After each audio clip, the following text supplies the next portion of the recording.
Nah, man. I grew my hair out when I retired one time because it's like what you have to do. Oh, okay. I And thought you had a yeah, big and then mop on your bro, head. yeah, I got to like that long and I said, fuck this, dude. I don't need this shit. All right, War Room, we're back. It's me and Nate. We're waiting on Peaches from One's ready to come in here and drop some logical fire. Until then, you got yours truly, Nate from Valhalla VFT, Caveman in the Green Beret uniform. You got Jake from my channel, Caveman in the Navy SEALs. Hey, man, Nate, we're going to open this up wide open from the beginning. 7th group, parachuting into Mexico on Monday. Let's go. What do you got, brother? What Yeah, you got any inside skinny? I don't know about parachuting in, but I made that up. I made but that yeah, up. I mean, I just heard about this. I mean, obviously, like, so I saw that the Mexican Senate had essentially approved for United States military to begin training with Mexico inside of Mexico. That happened a couple days ago. And then I just saw it released, I think like within the last 24 hours. The 7th group, of course, is obviously going to head down there and start kicking that off. Made a video on it. It's up right now. I just put out like 3 hours ago talking about not super in detail about it, but just essentially why 7th group would be the unit that's going to be the first ones in there. A lot of people don't really understand how Green Berets operate, right? And if we're like, you think about Afghanistan, who was the first people there other than the CIA, right? You had the two Special Forces ODAs, Triple Nickel and 575, that went in and prepped the battle space, prepped the landscape for follow-on soft units, follow-on conventional units. That's kind of what we do. So it shouldn't be surprising to anyone that understands how this works. I will say, whew, that comment section, there's about 150 comments already talking about Los Zetas, Los Zetas, Los Zetas. Yep. And it's like, yes, sometimes the CIA doesn't choose the right people for U.S. Special Forces to go train, and things go awry. It's happened a few times. Out of the 90 countries that we work with, we have chosen the wrong people a few times. So, I mean, but we trained the whole Afghani. We trained that whole crew, bro. I mean, but here's my question, Nate. Are we gonna have a 12 strong on llamas? Like, are we gonna see them riding in on llamas? I mean, I'm a big Chris Hemsworth fan, so as long as he stars in it again, even though like that movie didn't get a lot of great reception from the Green Beret community, I thought it was great, man. I mean, it was decently done. Yeah, yeah, alpacas. We'll get on alpacas and ride in. I mean, horse soldiers. That's what the initial, Green Berets were called, and the alpaca soldiers. That's going to be the follow-on, right? So we'll see. Also, uh, so there's some things that need to be like understood. The reason why we're working with the Mexican Marines, which is one of their more elite units, but also it's like the one unit that isn't heavily compromised by the cartels. And so the idea, hopefully, is like this is not going to turn into another Los Zetas situation. But I mean, Yeah. we're going to have to wait and see because you know how deep that corruption runs. Yeah, and I'm gonna tell you this. I had a kid graduate from the Q course 6 months ago. He's at 7th group. And Mm. I sent him a fucking text message. I said, hey, motherfucker, like this is what you wanted. And the response was a little cryptic. It was like, So yeah, ah. so 220 7th group like personnel are deploying on this first JSET deployment, whatever we're going to call it. 220 potential. That's probably a company size element, right? Or maybe a small SOTF size element. So you're probably looking at, I don't know, at least maybe like 5 ODAs, I would assume, plus backside Mm. support. So I mean, 220 people when SF gets deployed is, quite a bit. Obviously, we only have 12 guys on the team. So if the unit's sending 220 guys, that's actually a pretty substantial force from Green Beret standards to be sent down there to start doing this. This isn't like one ODA is going down to like start relationship building like 12 guys like we do all over the world.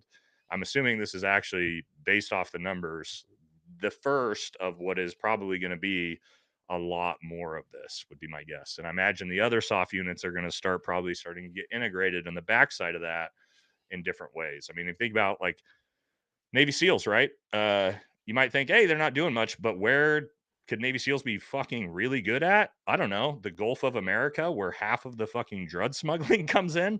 Probably. Yep. probably there's a lot of work to be done by Marsoc SEALs. There's a lot of work to be done by everybody, potentially. And I think what we're seeing is like the very first, like, sort of foundation of that. Usually, once like SF enters, you're going to see like follow on the rest of the DoD and echelons start entering as well. But we'll have to Let, wait and see. let me ask you this, Nate. As a non-Green Beret Navy SEAL, we don't do any of this, right? Like we do very little foreign training. Yeah. What does it look like when they get on the ground? So one of the things I said in mind, they're going to be responsible for comms, intel, because they're Hmm. going to be using big American intel, and then they're going to have CAS, right? Like they're Hmm. going to be supporting Mexican troops, but knowing Green Berets, they're also going to be integrated in the forces that they're training. Yeah. Do you, how long before we start kicking doors? That's my question. How long Yeah. before we see seventh group smuggling back $10 million in punching bags? Well, they're already been doing that out of Colombia. But yeah, I talked about that a little bit in the video. I made videos talking about this where I thought it's going to take an extended period of time for SOF to start actually operating inside of Mexico. It's moving faster than I thought. I'll be honest. I didn't expect like 227th group dudes to be headed down to Mexico 2-3 weeks after Trump's been inaugurated. That's fast, right? But that's like that foundation building.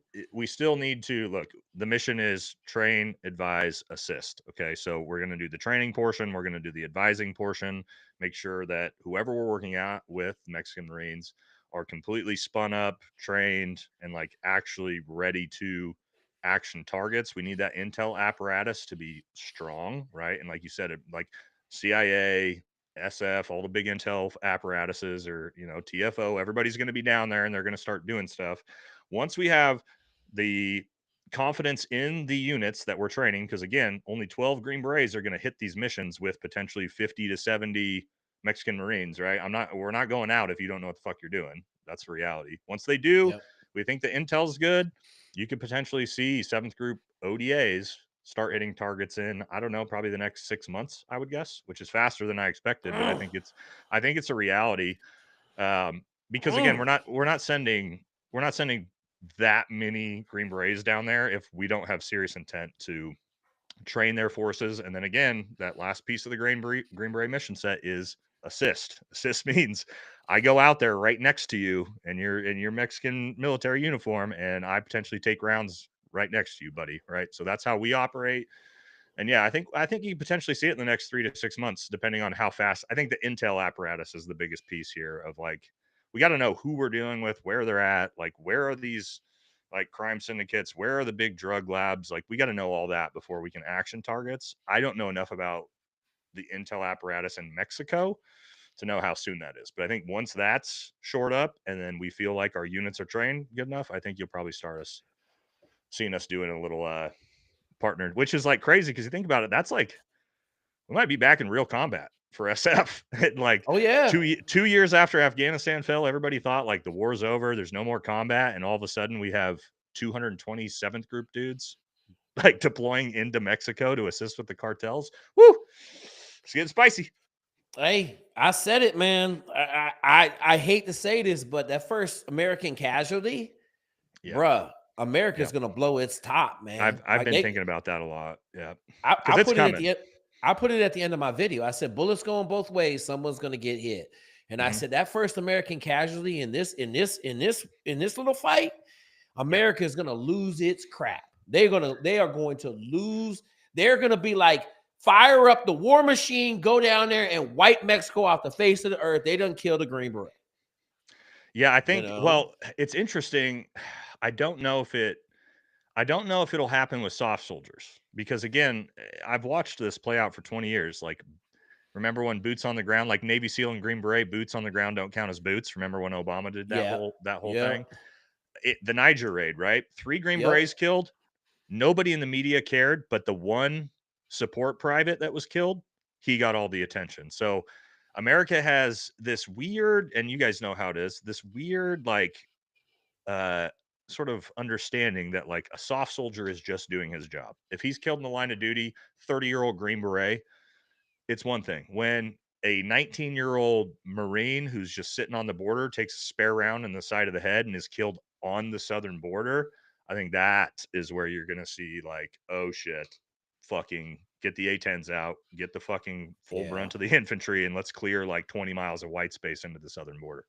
I'm a little bit Yeah. more worried about that than I am, a CAG dude or an SF dude going down on like a point target raid. I mean, that's kind of like it's sucks to say, but it is like the levels of professionalism in the units, right? It's kind of like, oh, the guy was just, that's part of the job. So we'll see. The other part of it that I think is going to happen, I think we're about to see all hell break loose in Mexico. Like the fact Oh that yeah. Congress voted to allow the Americans in. Like I just think Mm-hmm. they're going to do one of two things. They're going to go to ground, which we just spent 20 years learning how to find one person in the world, and we're really good at it now. Yep. Or they're going to go the opposite way and say, hey man, let's just start taking congressmen out. Like let's let the bloodbath. Because I made this analogy. Okay. Yep. People want to talk about how savage that part of the world is. Let's go back to the mid 1500s and look at the Aztec culture. They were sacrificing 50,000 people a day. Okay. They not worried about the collateral damage is not one of the things they worry about. So, and I get this comment all the time, like, oh well, Green Berets couldn't even beat the Taliban in Afghanistan. It's like, first of all, let's clear some things up. We slaughtered the shit out of the Taliban. That was a political decision to bounce on that. By 2019, the Taliban was done. They were hiding in caves. They had control of nothing, right? Because U.S. Special Forces kicked their dicks in so hard that they would no longer fight. We decided politically, here, you can have it all back. So understand when people are like, you couldn't even beat the Taliban. How are you going to beat the cartels?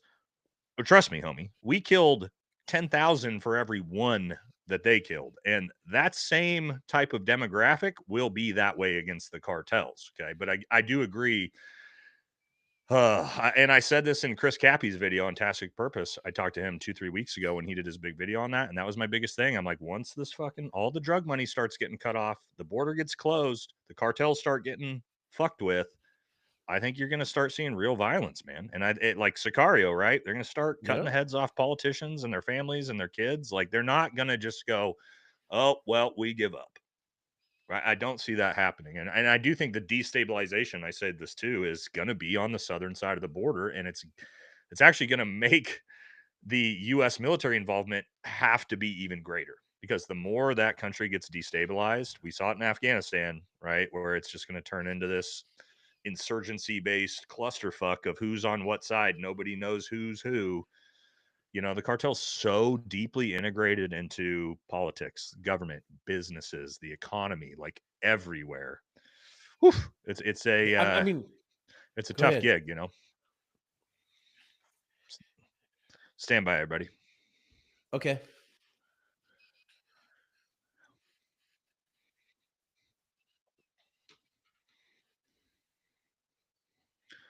So yeah, here's the thing, right? That's the whole Los Zetas thing. The Mexican Marines are, of all military units, the sort of most trusted and non-compromised by the cartel, by far, bar none. No, now there is, of course, probably just like when working with the Afghans, there's going to be Taliban that are there, right? But we cannot work unilaterally in Mexico. It's not going to happen. So I know people want to say we can only trust our own. Send Ranger Bat, send Delta Force. We cannot operate in a allied country by ourselves and like start kicking in doors in Tijuana with civilians everywhere and then just bring the A-10 in and kill 100, 200 civilians when we need air support. That will not happen. Okay, this isn't Iraq. This isn't Fallujah. This isn't how this is going to work. And I know like it's not sexy for me to say that, but these are the realities we're looking at. We're talking about Mexico, right? Again, not Syria, not Yemen. This is a close to pretty much first world country on our side that we share a border with too, right? So, and we also have probably 100,000 cartel members that are probably in America. Okay, so Not probably, Nate. I would say definitely. we have more than 100,000. So my They're in point control. is, They're in control of all of America's drug trade. They control the whole drug trade. yeah, if you want to go to war with Mexico as a nation state and we just kill everyone, then yes, I guess we could do that unilaterally, but that doesn't make any sense. So I agree. this is like the most complicated insurgency. And again, I say insurgency, right? They're not politically based or whatever. We just say, they're economic based insurgency.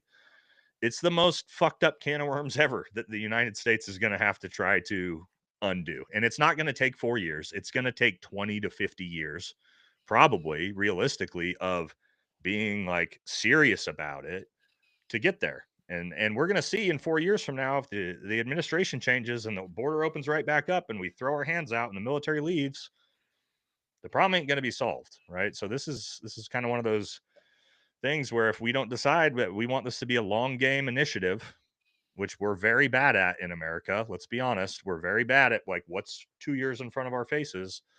We're going to go right back to where we were, which again, I'm not saying it's going to be easy by any means. I think it's going to be the hardest sort of operation that America endures in the last 200 years, but we'll see.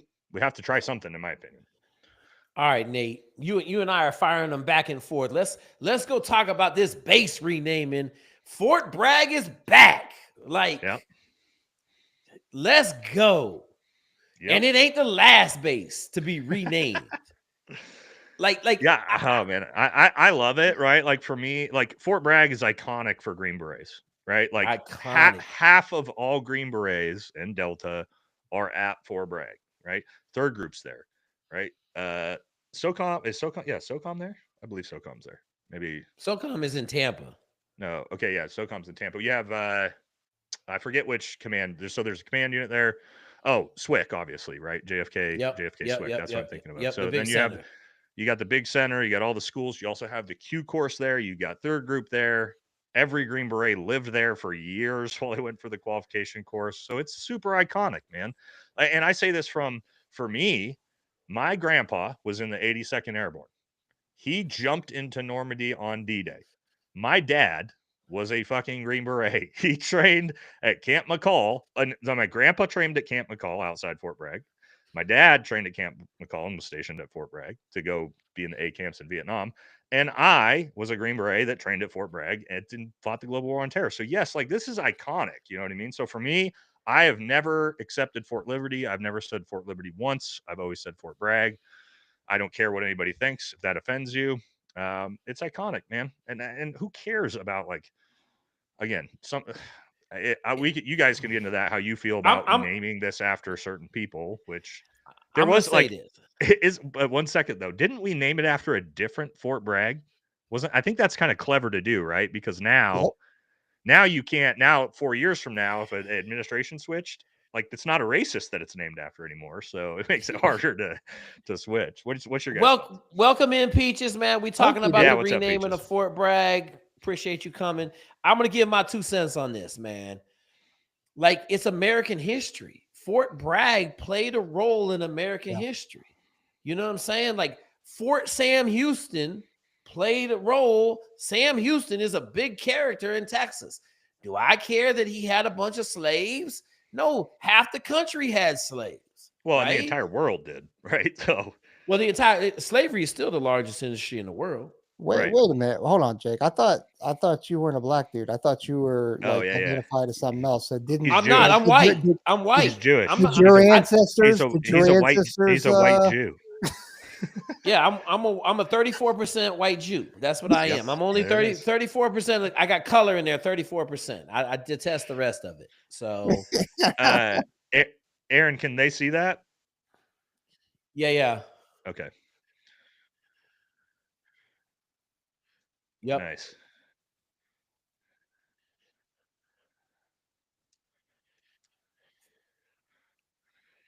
Okay. Hey, Track Phone Virtual Magazine, $5, 100%. You called this 2 weeks ago. Name it a different Bragg. That's what they did. We want to give you a shout out. Thanks for the smart dude. Yeah, and then Mason has a question for Peaches and for Nate. How does Borat play a part in all of this U.S. side of the border? Borat, yeah, as in Borat. Hello, very nice. Hang on, hang on. Wait a minute. You know you got me reading. Yeah. So it's Bortak. It's Bortak, not Borat. Okay, you know this reading shit get me every now and then. Bortak, go for it, Nate. Yeah, so I've talked about this between. I think you're going to see Bortak. You're going to see the U.S. Federal Marshals SOG group. You're going to see probably maybe even CIA ground branch, although they might be more in the Mexican side of things. I think you're going to see them heavily focused on the border and right on the like actual American side of the border, like ICE and things like that. I mean, I wouldn't. Although, if shit gets really heavy on the border itself, you may see Bortak become involved in actually like running operations. I don't know a whole lot about it. I've got a buddy that's in Bortak that I hear from here and there, and they do get after it. Like he's been probably in as many CQB gunfights as I have. So yeah, I mean, I don't know a whole lot about it, but that's my guess is that they'll be heavily used on sort of right on the border in the border towns as we start like getting rid of all the known cartel members and violent illegals here on this side of the border. Yeah, I mean, they're doing work, and they're going to use the one thing they're going to use is drones, right? Some kind of, Oh yeah, whether that's quadcopters or whether that's larger. And I think, you know, you want to start talking about a force multiplier in that. Like, yeah, you could put a bunch of dudes, you know, lining that entire thing, or you could utilize air support to kind of help out that function and identify things. Plus, you start throwing in that, plus the hard mounted cameras and the IR and the heat cameras, like all that kind of stuff. We definitely got to get smarter on the way we've been doing it. The technology's been there. We just Bortak and the border just hasn't been yeah, allowed to operate how they know they yeah. should be. They've had their hands tied behind their backs, Yep. like both hands tied, not one, like both Yeah. hands tied behind their backs for the last 4 years, for sure. So the other aspect that I want to just tell everybody, because I'm down here in San Antonio, the National Guard is playing a huge role on the border. So Yeah, even during the last administration with the Bidens, there were guys like that were in the National Guard that have been doing a year deployment on the border. Like they were offering E4s, E6 if you'll do a year on the border. So wow. yeah, the National Guard, like because I had a delivery company, and so I had a bunch of young kids working for me. Probably 15 of them in the National Guard all got sucked back in because they're like, "Hey, man, they're offering me E6 if I sign up for this year deployment. I'm going back in." So Wow. just know that the National Guard across the borders is huge in every Yeah. state. Like, well, I guess only 4 states: us, New Mexico, Arizona, and California. So Yeah. all right, let's talk about this British cyber. Okay, so Britain is doing away with basic training for all of its cyber people because they're hurting on cyber so bad. Okay. So the British military drops basic training to fast track recruitment of cyber warriors. This is kind of like what they're doing, making E7s in the Marine Corps, right? Like we're seeing this over here. If you come in with the right cyber credentials, you're going to be a gunny in the Marine Corps. You're skipping 6 ranks, which I just think is amazing in the Marine Corps. I don't know. I mean, we do it with doctors though in the medical field, right? Like those dudes come in as what, like majors or lieutenant colonels if they're actual doctors. Like they bypass that whole system. So we have been doing it for specialized MOSs already. So I think that's kind of fair.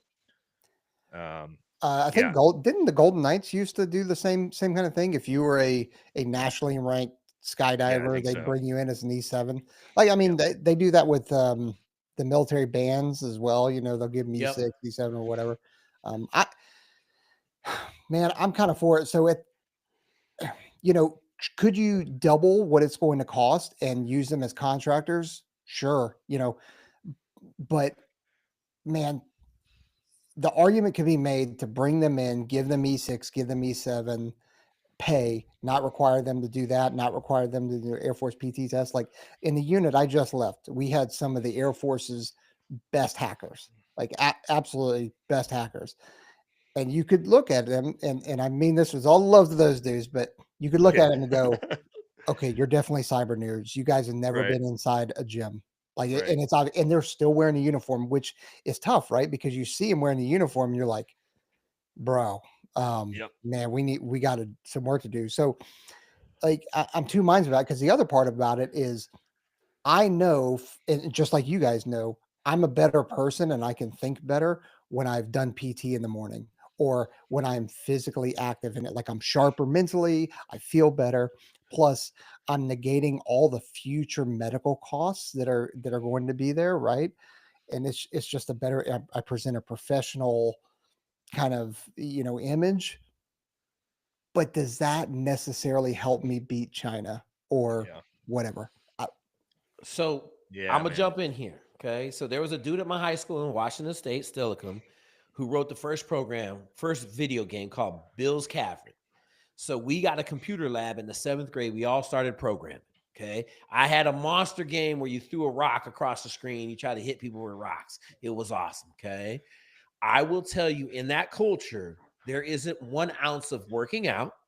Yeah. And that culture loves to work from 11 to 6 in the morning because they think they're hard. And that's kind of the culture. Let's grind at night and live on Red Bulls and program and sit in neon lights. And like, it's just a different culture, right? Like, if we're going to go beat hackers in Russia, state sponsored China, Russia, you like, not Ukraine, but Uzbekistan and some of them other little Pakistans where they got nationally states. We need dudes that can do it, and as much as we're fringe guys in special operations, They're even they're more. society fringe guys because Yeah. they live in like they go into hole, bruh, and they be in there like Discord and so playing Fortnite at the same time they trying to program. It's just a different culture, right? And it really isn't the military culture when you really look at it, but they're the best, and I think everybody on here would agree. We're going to go find the best, and we're going to let the best do what they do, and we're going to try to use them to our advantage. So, Yeah, I think I agree with you guys. For me, like the inner part of me, when I see an overweight fucking, E6 in a fucking military uniform that looks like shit, like fucking, Yeah. right? Like the inside of me just fucking wants to lose it. But if we're looking at this from like a strategic level type of thing, and what it's 2025, like it's not 19, it's not 1930 anymore. The landscape has changed, like technology has changed, and this is the future of warfare, right? A lot of it is going to be behind a computer, and if we are, let's say, pushing away all the best candidates who, like Jake said, just want to fucking drink energy drinks all night and stay up till 6 in the morning and are out of shape, we're pushing all them away because they can't meet height and weight standards. Is that the best strategically for us? Like you guys said, is moving forward going against China?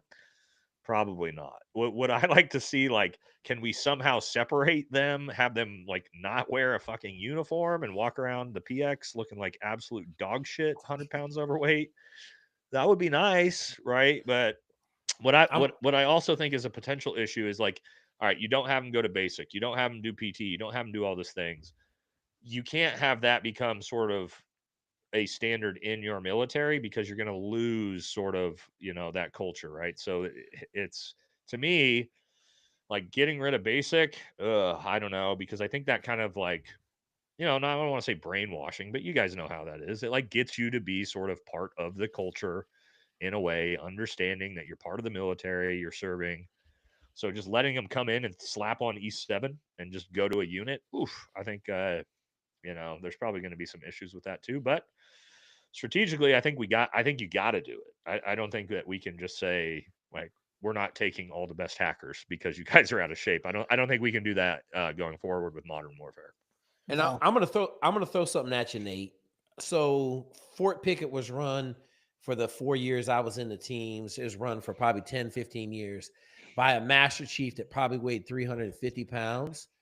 He had the Yeah. biggest pot belly in the world, and he had suspenders on. He was a Vietnam master chief. So this was 98. So you're talking about 35-year master chief in the SEAL teams. There you In go. the 3 years that I worked for him for a year in training. I never saw him in a uniform. Always had his Yeah. suspenders on. He was a master chief. And I'll be damned if that dude didn't command every ounce of respect when anybody Oh came yeah. out there. He was addressed as master chief. He never had a uniform on, ever. We on the range doing operations, and he got his flannel shirt looking like a logger from Washington State. and he have a hat on, and he had this big ass like parka jacket that was waterproof. But dude was Vietnam dude. He out there running training and doing that. So I know you guys got some guys like that around, that been in the unit, like that are hurt or can't. Like I know a dude that's back was all jacked up. Same kind of deal. That dude hobbled around and taught and trained the next generation and helped prepare people to go down range. So I just think it's a role deal, right? Like we're talking about a role that doesn't really equate to military discipline, because the other thing is you better not drug test them dudes. Okay. You better not drug test them. Well, and I don't want them drug tested. It's just like I want our SF homies, like anybody within SOF. If you want to be on HGH, if you want to be on juice, like you should be allowed to get on gear. Even if you don't get on gear, if you just want to get on testosterone, like get on it. I want like fucking load those dudes up with Adderall and freaking go. You know what I mean? Because I want them to be the best they possibly can. We got a super chat whenever we're done with this. Yeah, super chat. Go ahead. Go ahead, read the super chat, Peaches, and then I'm gonna talk about this DatTran comment because this is a big one. Yeah, TrackPhone Virtual Magazine. Army Cyber does a pretty good job of physical readiness, at least compared to what England is suggesting. PT standards are still there in AIT. Yeah, well, in America, I think they are. I think that like what Britain is trying is like get rid of basic training, get rid of everything, right, and just let them in. Which that's their choice. I'll tell you this: I did a video on how weak Britain's military is a couple months back, and it's bad, right? They've gone through 20 years of basically what we went through in the last 4, where they've just gutted out their defense budget, they've gutted out their military, and now with basically the war in Russia and Ukraine has made Britain go, oh shit, like maybe we actually need to have a military that can defend us, right? I think the United States came out and said a couple months ago that Britain's not even a tier 1 military. Like officially we said that. So do they need to potentially start shoving people in any way that they can get them? Probably. I think that probably has something to do with it too. Is they're so undermanned that they, you know how it is. Like for us, when we don't have enough soldiers, what do we start doing? Like, oh, you got a felony? All right, bring it in. Oh, you got tattoos on your neck? You're good, homie. And then once recruitment booms again, it's like, oh no, oh, you have shin splints? Nah, bro. Oh, you got ADHD diagnosed when you were 3? No, you can't come in. Can I come in? Yeah. All right, so I'm absolutely. 3 years old, took a little medication or something like that. Now you can't come in. It's like, can't come bro, in. Come on. Yeah. All right, so DatTran brings up an incredible point. The problem you have in cyber, they are worth $200,000 starting on the outside world. Oh yeah. And I just said starting, Peaches, right? Oh yeah. If you jam them up with qualifications, okay, and the I know this certifications because DatTran preaches you got to get the right certifications, okay, you will get a crazy payday. I know a guy that went from 120 in August to 600 the following December. Wow. 3 job moves. I can't even imagine that, dude. Yeah. 3 job moves in about 14 months. He went from 120 to 600. So great point, DatTran, man. I love you. Good being in the comments. I mean, Jake, that's the facts. So the Space Force is seeing the same exact thing. So right now you've got, and this is what happens when a force is fledgling, right? So they hastily, I say hastily, but they set up the Space Force because if you sit here and the bureaucracy goes through it, you'll never happen, right? So boom, Space Force. They took a whole bunch from every service and said, here's Space Force. The problem is they didn't annotate. You enlisted, you're doing this. Officers, you're doing this. And any kind of civilian and contract support, you're doing this. So literally on a console, you have an enlisted E3, E4 doing the same exact thing with the same exact authorities as the captain, the O3. And then you have a who's E3, E4 versus an O3, making twice as much as the enlisted dude. Yeah. Then you have a SpaceX contractor or Making another twice as contractor, much as right? the officer. Making twice as much as the officer Yeah. with the all same qualifications. Yep. And then that enlisted dude's going like, the fuck am I sitting here for? Like, Yep. and then the cap. So they're hemorrhaging people instead of going, you know, kind of like, I'll just take it back to what we know, you know, like, okay, you're enlisted dude, you're the tactician officer, you're the leadership, you have the authorities granted to you to do these things. Contractor, you're here to help. You don't have authorities to do stuff, you know?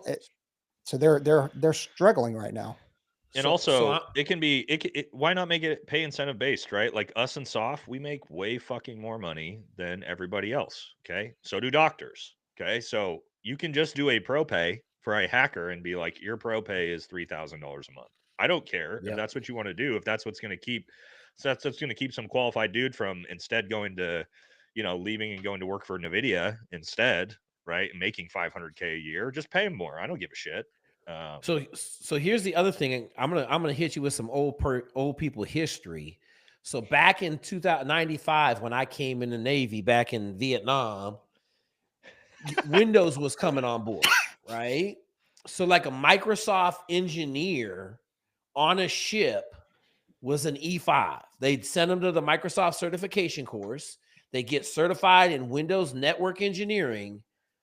And the second they could get out, I mean, I watched a dude smoke weed on my ship. He's like, I can make $140,000 on the outside. I said, you're just going to smoke and get out? He was like, yes, sir. I'm going to smoke right here on the ship, and I'm going to make 140 tomorrow. So he was doing both jobs at the same time. And we were getting under way too much. And obviously, you know, back then you ain't had no Starlink, you ain't had no, but I'm just saying, like, I've seen it before because that certification they were getting was just, I mean, it was giving them carte blanche to 140. Like they were walking out, they were a bunch of dudes on my ship were working 2 jobs. I've had a bunch of buddies on teams like that. One of my buddies was really big into programming and he was really good at it coming in. Then he decided he wanted to become a Green Beret. And then he was like 10 years in and he was like, nah, fuck this. I'm going to go work for Goldman Sachs. And he just left immediately and then made 250K in his entry position. Right. So it's like, it's hard to keep those dudes in, man. It's hard to keep really quality dudes in general. Like you got to love the job. That's part of it. But if you're doing hacking and software and things like that, I mean, you can do that in the military or you can do that same job in the civilian world and get paid 5 times as much. So we're going to have to figure out that balance of how do we incentivize these guys. And maybe it's like, hey, you don't got to fucking go to basic training. You don't got to take PT tests. Just come in and do your job. Maybe that's enough, right? I don't know. We'll have to see. Yeah, serve your country. Hey, we got a super chat here from Arturo. Please wish me luck on my land nav refire on Tuesday. Oh yeah, fuck yeah, bro. Hey, Arturo, how about you fucking call me and I'll get you right tomorrow, okay? I know you put $2 in. Yeah, Arturo, call me. Okay, I just had a kid call me today, failed out of buds, and his response was, I wanted to do it myself. Well, now you failed. Okay, so now you're out. Call me tomorrow, Arturo. We'll take care of you, bro. Yeah, I mean, land nav's a skill, man. 100% skill. You're good at land nav, you will crush every land navigation test you'll ever do once you know how to do it and you're highly skilled at it. But it's a skill, right? So if you don't know what the fuck you're doing and you don't seek help and you don't better yourself, you're gonna be lost in the woods. Or you ain't done it for a long time. Lost in the woods. One sec, I'll be right back. Lost in the woods. Somebody just cried. Like I've been Peaches. You've had to have seen this. You out on a land nav course and there's someone sitting on a tree crying, and you're like, "Hey, buddy, what's wrong? Hey, I man, don't know where I am. I don't know where I'm lost." I'm like, "Okay, let me see your map. Where do you think you are?" And they put their finger like 7 grid squares away. Okay, well, we're not quite that far away. We're right here. How do you know that? Well, I know where I am, and I'm right here on this map, and you're on this tree right next to me. So you're probably right here also. I mean, we've all done it where we've been well, at least I've done it where I remember distinctly one of them. I went pretty far past where I needed to be, and I was getting close on time, and I think I had gone because I had lost my pace count, right? I'd forgotten what I was at, and then I saw, one of those ghost roads out in McCall, and I was like, That's Yeah, gotta be this one. So I was like, so I'll go farther because I had lost my pace count. And then I finally realized where I was at, and I was about a kilometer off. I'm like, oh God. And I just turned around and just started running. well, that's the skill of land nav. The skill of land nav is not navigating to your points. The real skill in land nav is figuring out how to unfuck yourself when you Yep. realize you're lost. That is the real talented skill at land nav, because once you don't know where you're at on the map anymore, finding where you're at on the map is very, very challenging. So like that's a big part of the skill, is being able to like And that's where retrace that where you crying. were and figure out. Yeah, that's where the crying starts, is like that dude on the stump, like Jake said, is, you know, he don't know how to figure out where he's at No. once he's lost. there ain't Hey, no hey, ability to do it after that.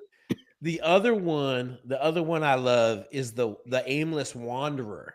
Like Yeah. you're going to your point and you see him up there, maybe 500 yards. Like where we do Laguna, it's wide open. There's not a lot of underbrush, and you'll see a guy walking this way, like 200 yards, and so you're still walking down on him, and you see him walking this way, and he's right where he started, and he's looking at his map, and then he walks the other way, and you get up. Hey, but what are you doing, man? Man, I'm trying to find this. I'm trying to find this road. I'm like, bro, the road is over there. It's like the opposite direction. Like he going Yeah. north and south, and he needs to be going east and west. And you're like, hey man, listen. But yeah, Yeah, that land nav, that's land nav never is the one of those that's things. never the technique. I'm just gonna walk around until I find a road. Yeah, that usually doesn't pan out very well. Oh, hey, for everybody on this channel, I got a land nav course over on Padilla. Just put in country land nav. It's on there. It's $19. It will help you out. It doesn't use a compass. It teaches you how to navigate using all of the terrain features. Okay, that's my plug for tonight. All right, let's get on to this next topic. We kind of going fast today. We rolling. We got 3 people in here. So we got some people in the Air Force. Okay, people first mission always is falling apart because the DEI crackdown. Okay. Now, I'm obviously going to let Peaches tackle this first. Okay. But I got some juicy news from the United States Naval Academy that I will add that will make everybody go like, oh my God, that's crazy. So Peaches, hey man, airman first, right? We got all these little fruity transsexuals and gays and lesbians, and everybody's just in the military. They thought it was a parade, and now it's not. What are we gonna do with all of these people that are upset? Oh God, here we go. And it's on Dude. Yeah, I had a feeling that who's running that? Is that Aaron running it's that? Aaron. Aaron, you know Aaron's running it. He's gonna tee us up with softball. That's a softball. Hey, so Yeah. that's Nellis Air Force Base too. That's where I'm at. Mm. Is that why you're coming to me, Jake? You're Air Force. You got to go first. This is So I haven't read this is your branch. Well, I haven't read it, so I don't know what it says. But basically, I'm guessing it's talking about the pronouns and the DEI being removed from the Air Force. Like, Yep. I agree with it. It should never have been a thing. We are a meritocracy, especially in our world, and that's how it should be. It should be solely based off of that. Man, it's crazy to me. Like the one thing that I mistakenly tried to do when I first kind of became a senior enlisted was, and we were doing awards packages and everything like that, is I tried to sanitize those things as much as I could to make them gender neutral and not put what aircraft platform, because as they were all coming in, it wasn't just like gender, but it was like some people hate on C-130, some people are maintainers, some people are cyber, some people, and they all kind of gravitate towards everything. So what I took a lot of time doing was trying to sanitize those so you couldn't tell like, oh well fuck the maintainers and that kind of stuff. So I tried to sanitize much. What I found is that I actually inserted more bias into doing that than just letting it fly however it should. So I learned that lesson really, really quickly. I know that that's not quite DEI, but you know, when you try and alleviate any kind of bias, it's you're injecting it even more. Yeah. Here's the thing, man. Let's look at that first quote. What did it say? We want people first, mission always. Okay, let's diagnose that, right? You are choosing to serve your nation, not the other fucking way around. So people are going to not like that I'm saying this. No, it's not people first, mission always. It's mission first, mission always. And if you don't like that, don't fucking join the service. Because I can tell you, in the combat arms, when my team sergeant says, you got to take that fucking hill, go, that ain't people first, bro. That's mission first, right? Like our lives come secondary to accomplishing the mission. If I'm doing hostage rescue, guess what? The operator's life is not first. The mission's first. Okay. Now, that doesn't mean we shouldn't value our service members or anything like that. But I think this is just a complete, like, the way they're looking at this is wrong, which is, and this is the way the DEI movement works, is me, right? No, you are not, you are not the most important. You're not the main character of the story. Let me put it that way. In the military, you're not the main character of the story of your team, of your company, of your battalion, of the mission, of anything. You are serving your nation. And again, so I don't want to fucking hear that you need some fucking pat on the butt in a verbal, we appreciate you. No, who gives a fuck? Do your job. That's what you signed up to do. Otherwise, get the fuck out. That's the way I look at it. Like, we're not here to hold your fucking hand. This is conducting warfare. Yep. And Nate, let's go back to the Army had that big Army of One motto that sank very quickly, right? The Army of One. We're joining the fucking Army to be on a team, to be count on my buddies, to trust people. We're not joining the Army to be Rambo, right? Like an Army of One, you know? So anyway, all right. So we talked about, you know, Peach's ideas and all the craziness he experienced trying to get stuff implemented and the backlash. Nate talked a little bit. Let me tell y'all what's going on at the Naval Academy. Okay. So Naval Special Warfare, they love to throw some rainbows around. I'm gonna talk about a couple seasoning. We got to put a little salt on this meat before we eat it. All right. So the Navy had its first black officer roughly 70 years after the Army had its first black officer. Oof. And the Army had a 4-star general 17 years before the Navy had a black officer. Okay. So let's put that in perspective. A black officer. Yes. First black officer in the Navy, like 1950s. Yes. Oh, well, what? Yes. I didn't know that. That's crazy. Yes. Man. True facts. Okay. So what's going on at the Naval Academy right now? That DEI stuff hit. Obviously, Trump came in and was like, enough of this craziness, which I completely agree with. And it happened, I want to say January 29th. What was the date? Does anybody know the date? I know our madman Aaron. Executive order? Yeah, it was like a week ago. Yeah. It was recent. Yeah, right. No. It was before February because they canceled all the black celebrations. Oh, I thought it was on day one. I thought it was like the first or second day after the inauguration. Okay, so he 20th of January. Okay. So the Naval Academy came out, and there are some, I will say, bedrock foundation things at the Naval Academy. Gospel choir is one of those, okay? It's not a black thing, but there's normally the majority of the people on the gospel choir are black.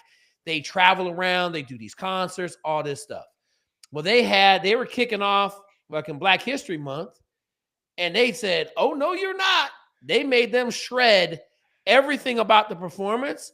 They had to change it to the winter performance, not Black History Month performance, okay? That's the first one. They got rid of every ethnically based club on the campus is gone, okay? It's gone. NSBE, the National Engineers of Black Engineers, is gone. What else? There's another big one. Oh, the National Hispanic Association of College Students, gone. All of it's gone, right? And I love it. I'll be the first one to say I love it because all it, like I've been saying, we don't need Black History Month. We need 365 days. If you want to call MLK Day, that's fine. But let's call, Cesar Chavez, whoever that is. I don't know. I think that dude's a Cuban dude or something like that. But like, pull some Hispanic out for one of the days, right? Like I've been saying, and I think it should rotate every year. I don't think MLK Day should be every May 20 or January 21st. I think next January 1st, it should be somebody else, right? So, but here's what I wanted to talk about, because this is just hilarious to me. So I am tied into the Naval Academy through about 20 students that I put in and mentor across between Naval Academy, West Point, Air Force Academy, okay? And so I always have, like, I got 3 kids going this year. I'm going to roll in 3 new kids. I had 2 kids graduate that will graduate this year. So it's just kind of this revolving door. I said, what's the sentiment? Man, let me tell you, them black kids and them Hispanic kids are crushed. Really? Because for the last, call it 4 or 5 years, they've been claiming racism don't exist in America. We're over that. You guys are old. It doesn't exist anymore. And now they are losing their mind. They crying. Oh my God, they took the Black Studies Club away. I'm like, hey, bud, welcome to America. Right? Like, welcome to America. This is how this shit is. This is we live in a culture that sometimes can be biased. But I agree. I think it was all stupid to begin with, because all it was doing was driving a divide between people. That's my 2 cents. Probably not real popular with the black people, but I'm white, so that's what I'm going to say. I mean, it you know what that really reminds me of is, I'm doing my master's degree at the University of Oregon, and I could tell I just left the business school last week after class, and there's a giant protest out in front of the business school with megaphones, and it was 500 white 19-year-old kids protesting about freedom of speech and how the university is censoring them, and because the university won't let them destroy the fucking courtyard with their pro-Palestine fucking tents anymore. So that they're being right, their free speech is being limited and they're being attacked. And it's like, did you guys have fucking no idea what discrimination is? Like, you hear 19-year-old white kids at the University of Oregon in Eugene that has a 0.6 black percent population. Like, you are not fucking a victim. You're not discriminated against. There is real racism still in this country, right? And it has been for a long time. But is it like systemic to the point where it's embroiled everywhere throughout everything? No, you can't fucking convince me of that anymore. And in the military, especially, I'm sorry, man. Like, in group, I'll tell you, like, the most racist shit I ever heard was from my teammates that were minorities 99% of the time, right? And nobody cared. It's fucking whatever. You're in a, like, the boys, people talk shit. But yeah, I mean, these poor military kids who now feel like they're, getting attacked for racism because they don't have some club that's designated to them. I don't know, man. Sorry. You better toughen up, because fucking war ain't fun. And you might be in it soon. So you better toughen up, because when you get out of that fucking fleet and the motherfuckers is looking at you differently, you better understand I got to perform 50% better, 100% better than everybody else. That's the bottom line, right? And nobody's going to care about your skin color if you don't. Nope. They won't. Your boss ain't going to care. They're going to care how you doing. So we got a super chat, Jake. I missed it. Go ahead. That's all right. I got you from So Woo Kong. I'm from South Carolina, man. I got a South Carolina education. All right. So, military rebrands suck. U.S. Marine Corps went from, I'm guessing, the few, the proud, to battles won. Why do they have to mess with perfection? Officers desperate to make a difference. Well, I mean, that's a huge part of it. I got to say something about this. Okay. So the military machine is what Trump is trying to dismantle with all of the generals, right? We had 7 generals during World War II. Now we have fucking 400. Yep. Those fucking idiots like to change the camouflage uniform. Mm-hmm. And I've still been saying this. Everybody should be wearing fucking Realtree, because that's what the hunters wear. And that's the only pattern that you can just lay on the ground with and disappear. But no, we got Digicami, we got fucking OCPs, we got fucking, woodland camis. None of this shit work. Woodland camis, you in the woods, you're like, that dude got camis on, right? Like, well, it ain't even... In downrange, we never wore that shit, dude. I didn't wear like fucking full ACU clothes, man. I wore some fucking, typically like some multican or brown fucking pants and a fucking black t-shirt, homie. You know, I'm not because I'm not blending in with shit. 6'3", 240-pound white dude with a beard. Who am I tricking?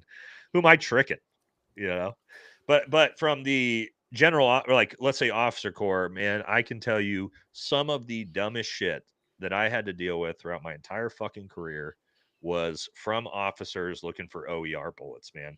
Hey, we're going to completely change this entire system.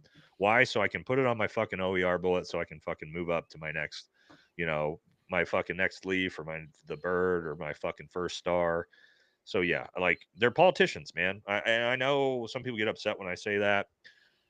The vast majority of officers above about 05, man, they turn into fucking politicians. And no knock on them. I guess you kind of have to if you want to play the game and you want to move up that chain. I think it's required. Otherwise, you're just gonna, I know a lot of amazing officers, and they always stopped at, like, lieutenant colonel, and that was like the peak they would ever get, because they're like for the guys, they're for the NCOs, they're not about to placate to stupid shit above them. And then it's just like, nah, we don't want that guy going any further in the What's officer wild is corps. when you see like 06s that are executives for 3 and 4 star generals.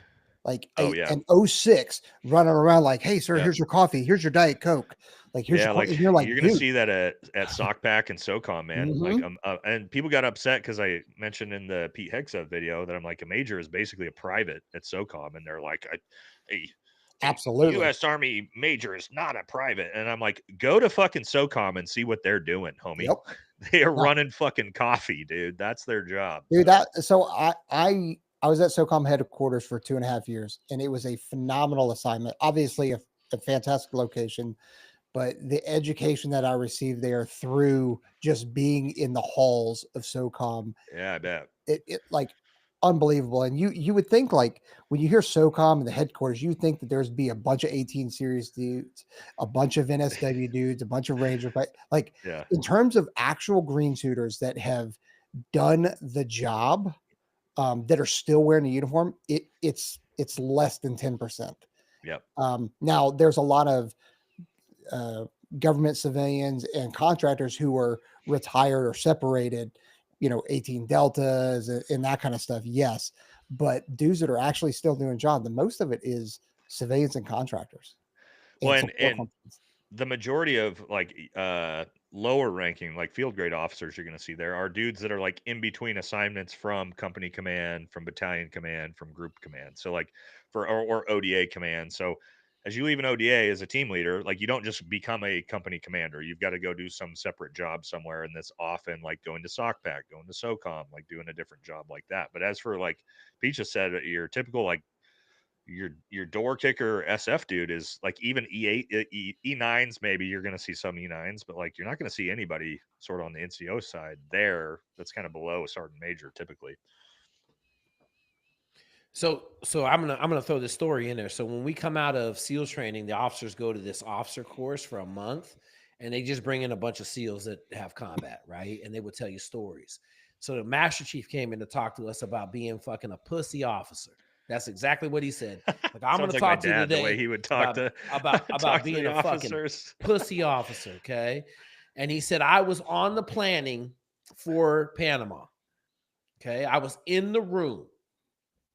And he said I think it was 2 06s and a general or an admiral were arguing over whether the SEALs could take down the airport. Their whole mission was to secure an airplane, right? And he's a Master Chief. He was in Vietnam. He said, "Hey, why don't we just drive up to the hangar and put or shoot it with a 50 cal?" He says, "I shoot it with a 50 cal or drive up to the hangar and flatten the tires." Well, we don't want to damage the airplane. Okay, that was the response. So they had them walk down the runway. Okay, 32 dudes. It was lit, a lit runway. Okay. He said, in this meeting, I told them, you are going to kill everyone. I got told to leave. Me and the other Master Chief that were in there that had real combat experience, we told him to leave. He said, I tried to get the 2 platoon commanders to come outside of the mission specs and tackle it a different way. They didn't want to get fired. So they walked down the middle of that fucking runway and everybody got shot. Right. That's terrible. And then it was like, and I look at it because the one time, fast forward 2 years from then, I had a full FTX. And it was we were going to get a down pilot at the Merchant Marine Academy. And they had told us, whatever you do, you are not allowed to go into these fucking $30 million mansions. And I got there, and the only place I could go was the $30 million mansions. And I just remember, I'm like, well, I'm not a pussy. If I get fired for this, like, I'm going to get fired. So we came in through the yards of the mansion.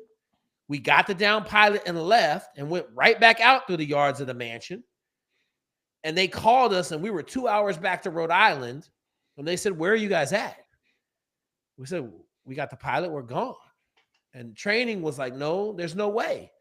We're like, yeah.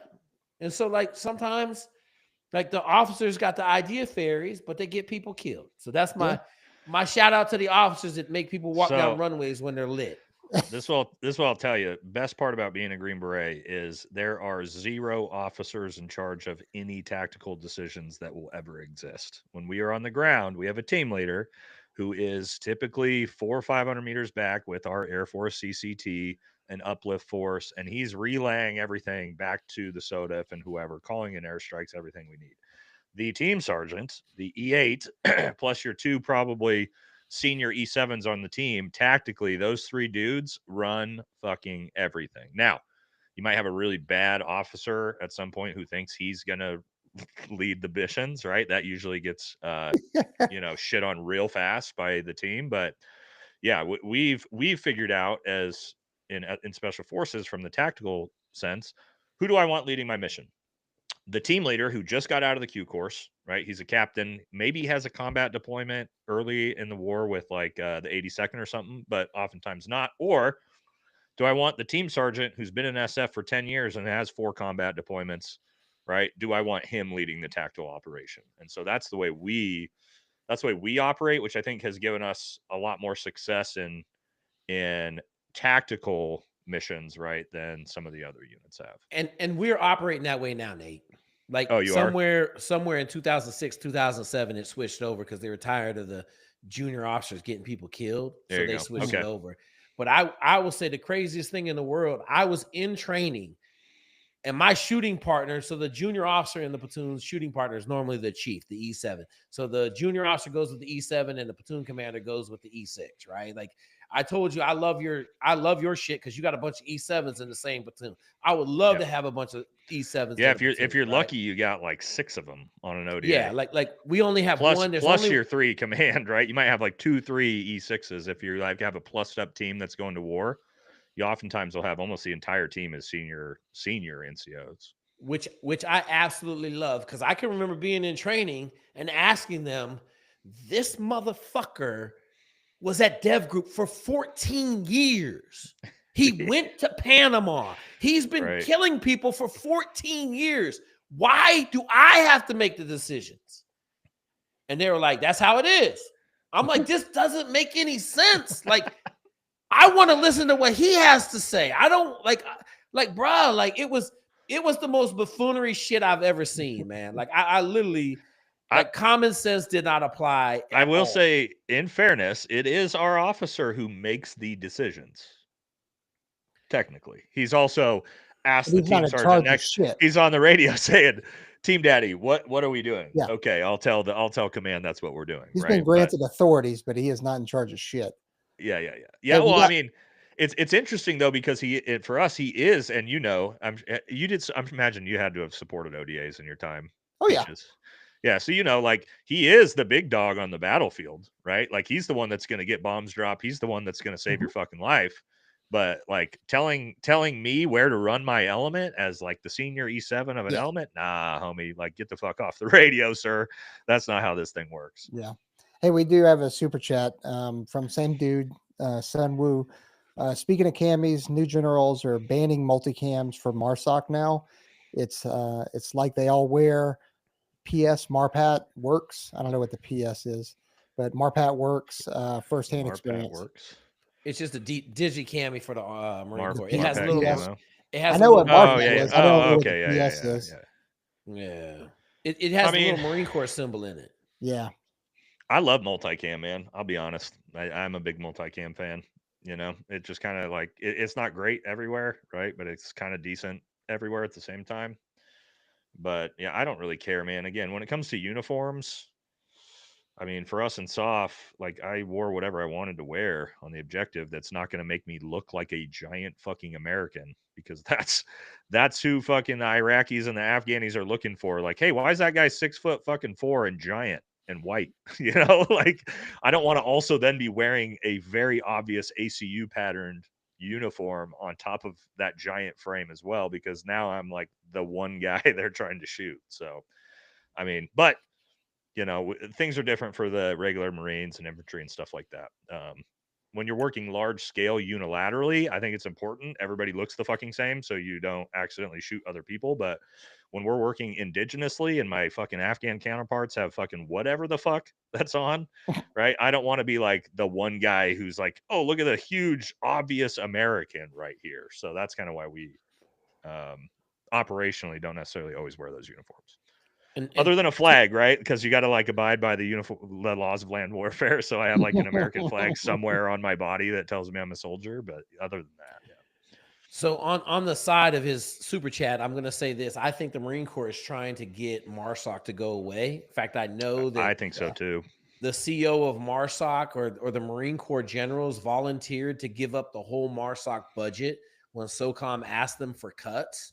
So Yep. I think I think they're trying to bleed out the operators. They're already sending operators back to recon and like back to conventional units. So if you ask me now, obviously we just sent 7th Group into Mexico. So if it starts getting spicy, they probably going to be like, all right, let's go play. But they don't. The Marine Corps hates Marsoc because it's the only unit that's not in the Marine Corps. They hate it. And I think they didn't. I think the problem was like they stood up Marsoc. You know, when we needed more SOF, we needed more FID, we needed more counter coin. We needed help with those things. And then now that that sort of died off in the second half of the war, it was kind of like, well, SF is the biggest SOF unit, right? Like they don't really need help doing this. What is the actual mission set for Marsoc? Like, how is it differentiated? How is it different than Force Recon? If they're not going to be doing the Green Beret mission set, like, do we even need them? Which I think kind of sucks because I think Marsoc's badass, right? I like the idea of fucking a bunch of like 25 to 35-year-old fucking hard hitting Marines and SOF, but is it needed like as a unit? I like, you know, you got SEALs, you got DevGru, you got SF. Like, what niche are they really feeling? Yeah, I don't think Rangers as well. Rangers. I don't think they ever really figured that out. I think they kind of were just like, well, we're gonna try FID, we're gonna try coin, we're gonna try this, we're gonna try that, and it kind of just has left them like, you know, kind of like a redheaded stepchild, a little bit of like, well, what do we really need you for? I think that's what the Marine, and you know, the Marines are fucking very grunt ish, right? Like they don't really necessarily like the idea of like special operations. Like I know a lot of Marines are like, why the fuck do we need special operations? So that's kind of a sentiment. We're all special operations. Or we're all fucking hitters, right? And they are, right? No, Like they who's going into They fucking are. conflict first? Yeah. Fucking those motherfuckers always, right? Like Yeah. obviously after SF, but like once the conventional units go in, I don't want that job, right? Like I've seen the videos of Fallujah in 2003, 2006. Fuck that, right? The Marines can keep that shit, but Yeah. I think Taking I think streets. that's a big problem now is wars died down. There's no conflict, and then on top of that, like what are you doing that's different than everybody else? I don't think they have anything really at the moment. So Nate, early on in the formation, I wish Ben was here because he could talk about it. Early on in the formation, SOCOM proposed to the Marine Corps that Marsoc would be the premier reconnaissance unit in SOCOM. Right. Yeah. Okay. And the Marine Corps told them, no, we want to be assaulters.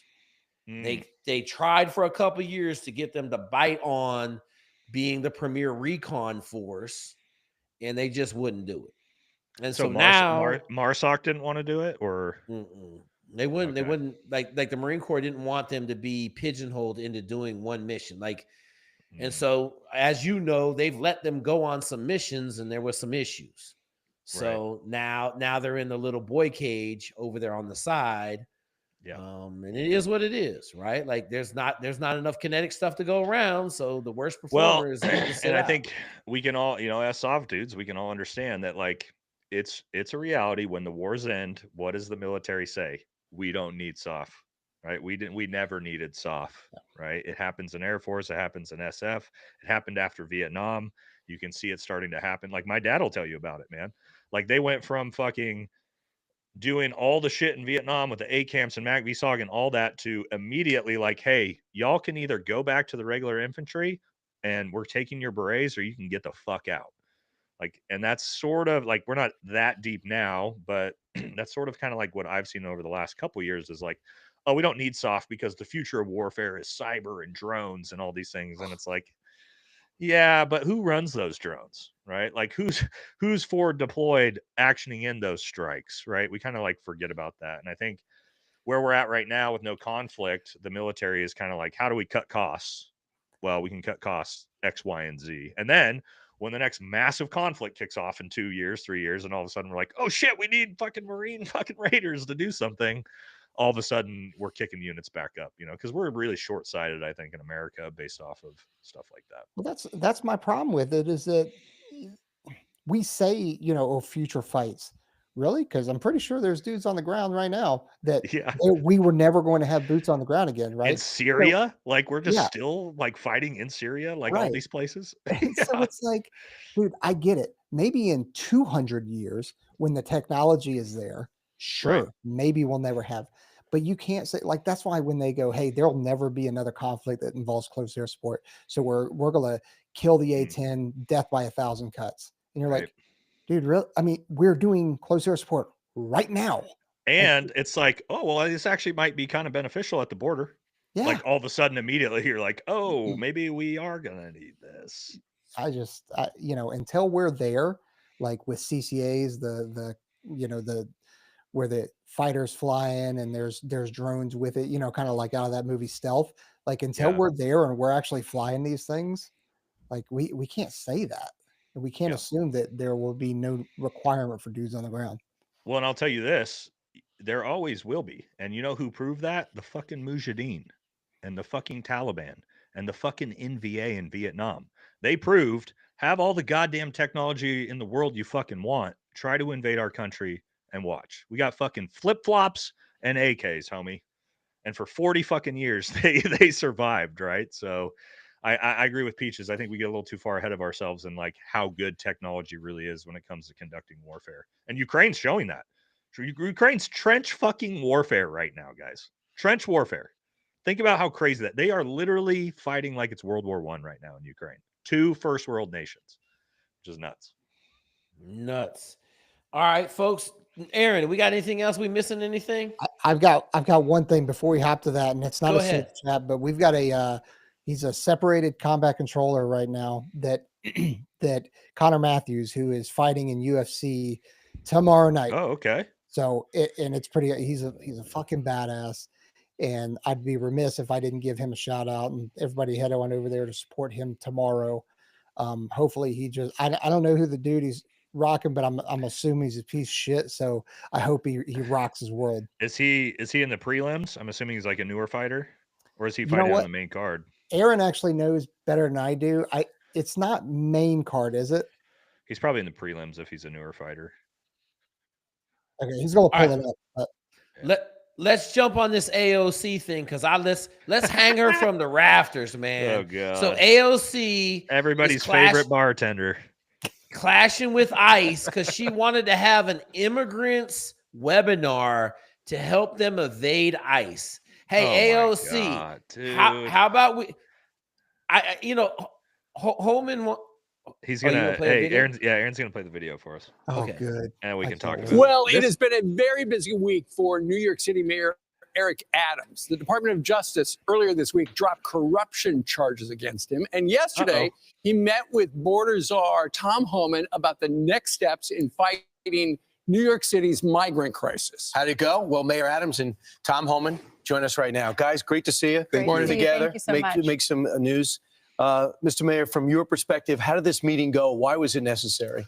Good. I think that, and Tom can speak for himself, I think he had a real level of frustration and he was trying to figure out, hey, what's going on, Eric? What is happening? And we were able to get in the room and really articulate what are my powers, what are my authorities, and what are some of the things that we need to legislatively address that is preventing us from doing what we want to do, and that is getting dangerous people off our streets. Right. And Tom Homan, as you know, Mayor, a couple days ago said he was angry at you in New York City because sounds like last time you guys got together over at Gracie Mansion, you probably said some stuff. Maybe we'd like to do this and that. And I think Mr. Homan and Tom, you could start with this.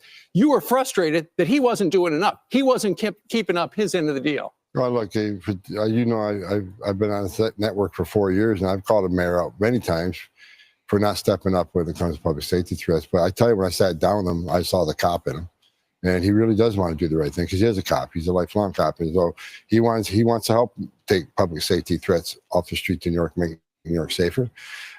He also wants to help find these missing children. We got 300,000 missing children. That many of them are here in this city. We know that.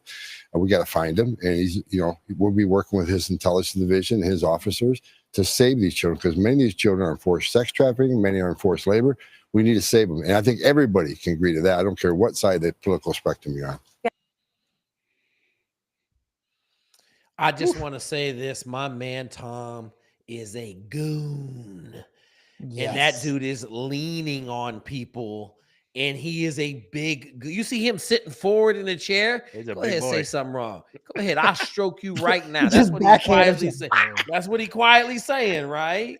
You know, man. You know what I think is crazy is, when Mayor Adams is now, sort of being a little bit red pilled. All of a sudden now everybody's going after him for corruption, and they want to get rid of him. Democrats immediately are like, nope, you got to fucking go, get out now. But, it's great to see, right? Like, that's bipartisan fucking work to clean up the streets, man. I think it's great to see. You can be whatever you say, whatever you want about either side. Tom Honen's right. Like, this is not a bipartisan, or this is not like a partisan issue of making fucking America safe for our kids. Like, it's not. And so I'm all about it, man. I like to see the fact that you have Democrats and Republicans working together to actually solve some things, right? I think we need more of that. Yep. Hey, Peaches, how do you feel about AOC hosting a webinar on how to avoid ICE? Crazy, dude. I think that I don't know what the law would be, but I mean, I guess you could argue that it's treasonous. Yeah, aiding and abetting it at minimum. International criminals that have crossed into our border. Man, we should string her up. Like, I agree. And I'm using that as a figurative, not an actual. I'm not.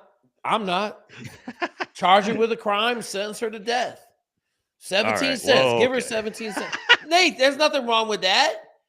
If she commits treason and she's trying to help all these people we trying to get out the country, like, I just think, but see, this is what I say. We have gotten soft in America, and our ramifications for foul behavior have gotten too soft. Like, that's why we got drugs. Like, trust me on this one. If we had China's drug policy, we wouldn't have no drugs in America because they use 17 cents. So is Russia. More than an ounce, you get killed. Okay, it's pretty strong policy. So does Thailand. So does a lot of places that don't have a drug problem. Actually, it's kind of if you look around at all the countries that just execute you for having drugs, there's no drugs. Like, no. Yeah. They don't I also don't want to live there either. Yeah, well, I mean, Thailand's super nice, but like, you better not have fucking drugs on you. Like, they don't play around like that. They'll fucking kill you. They'll play around with some lady boys, but that's okay. Yeah. But this shit with AOC, I mean, this is what she does. She's not a real fucking politician. She's dumb as fuck. She's a bartender that got implanted into a district that they knew she'd win because she'd be a good mouthpiece. Like, she's not smart. She's not intelligent. And yeah, am I shocked that she's running webinars to try to teach you how to escape ICE? No, I'm not shocked. And also, like, but I support it. I'm glad that she's doing it. I want Democrats to keep doing the insane shit that lost them this election for the next 4 years. Please great point, keep Nate. Doing it. I think Aaron was the one that said, like, when your political opponent is literally self-imploding itself in front of you, stay the fuck out of the way. And that's what I say here. Let her do this, man. Let fucking Omar come out and do all her shit. Let them do it, because America has already decided we're done with this. So make this the face of your party. Do it. Go ahead. Have fun. Have at it the next 3 years. I'm all about it. I'm gonna change my stance. I don't want to persecute her. I want her to keep preaching. I'm gonna See, change my right? stance. I'm changing my stance. Yeah, she's making them look bad. So yeah, go ahead, man. It's just gonna make people go, that's fucking dumb. I'm not gonna vote for that. AOC, more Democratic nominations. Nominated for president in the next election. AOC for president. Absolutely run her as your fucking option, just like Kamala in the next one. I'm all about it. Run her every 4 years for the next fucking 40 years. That's what I'll say to them. I mean, she is only 5 years old, so she could do it. Fuck it. She could get like 5 or 6 elections out of it as the Democratic Party of choice. She could go out there and lose 5 elections in a row. I'm all about it.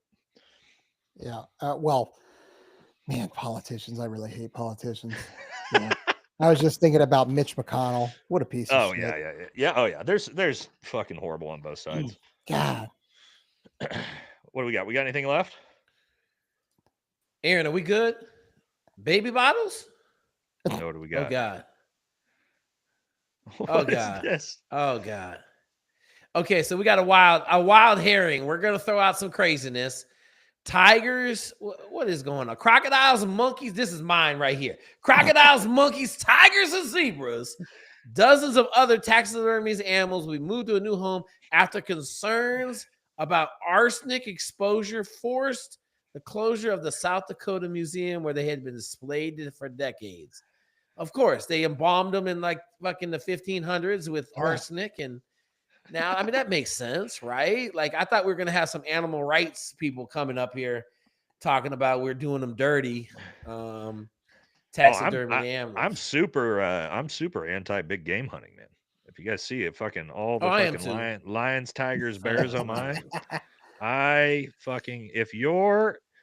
have no issues if you want to hunt a prey animal, right? But if you want to go hunt a fucking tiger, a lion, man, like, fucking strap yourself up and go try to hunt a human being, man. That's got a gun that fires back. That's the only thing. That's the only thing I think is makes you a tough guy when it comes to killing big game animals. Like, hunt a human being. Well, I don't know how good your breath hold, because I'll tell you what, this kayaker in Chile, not as good anymore as it used to be. Why do people donate blood? The benefit. Oh man. What do we got? This is crazy. This is crazy. I saw this earlier. Whoa, what crazy. is this? Watch this. Whoa! That humpback whale just straight up ate that dude. He got 8. Okay. Oh, he spit him out though. Yo pensé que me había comido ya y que me había tragado. Fuck that, man. Peaches, did you ever do any water training in the Sound? Yeah, fuck that, dude. I watched that shit and I'm like, man. The Sound has I love the shit water in it. I love the water. Whenever we do stuff, like I've been diving in Albania, I've been in the North Sea, in the Sound, in the Gulf of America. Like, I've done all that, right? And man, I love being in the water. I'll take it all day long. The Sound is dark. You don't know what's around you, but you know all the biggest shit in the fucking ocean in the world is there with you. Yep. And Nate, I grew up in that water right there. Jake's from Tacoma, man. Yeah. I've caught 2 giant octopuses that were at least 15 foot across from end to end. Like, I'm talking about the whole Clyde Davison fishing pier in Stillicum. The octopus was from one side to the other, like 15, 20 feet across the tentacles.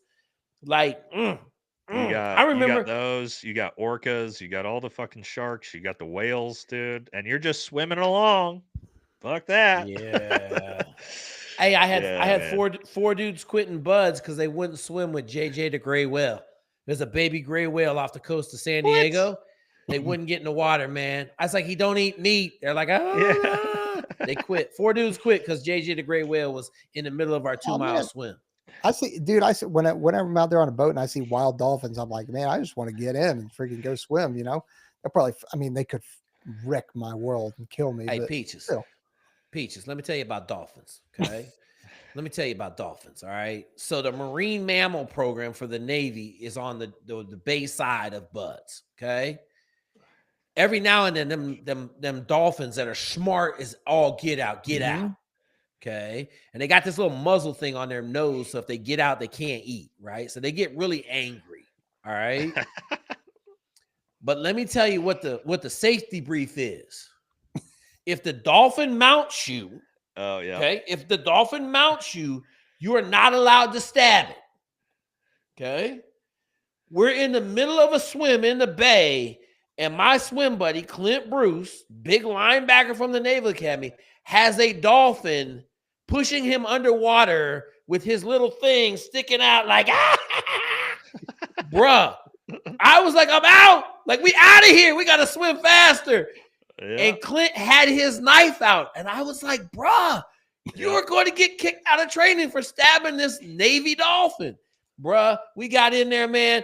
Clint was going to beat up everybody. Clint wanted to beat everybody up, man. So, yeah, them dolphins.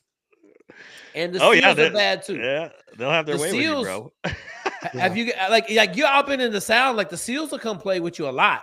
But they're normally they're fucking huge. The sea lions, bro. The sea lions are big. You'll see when they're like the leopard seals are the fucking ones. You'll see them coming up. You can't get in the water with leopard seals will kill you. They're so fucking big, dude. Yeah, down south in South America, Antarctica, the leopard seals will kill you. So we got them right here, man.